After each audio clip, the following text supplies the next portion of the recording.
Summer pang negosyo, labanan ng init ng panahon.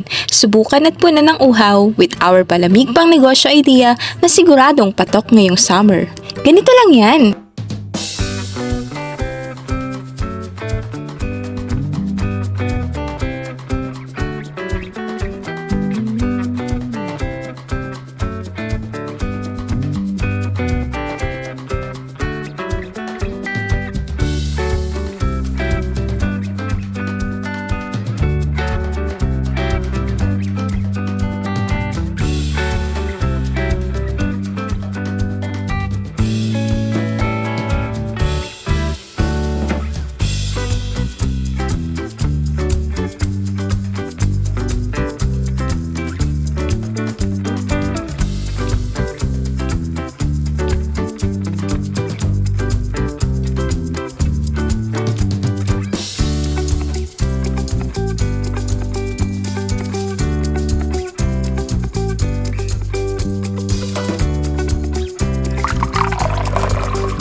At para sa iba pang mga masasarap at kakaibang recipes, huwag kalimutang i-like, i-share at mag-subscribe sa ating YouTube channel at mag-follow sa ating Facebook page. See you po on our next delightful recipes!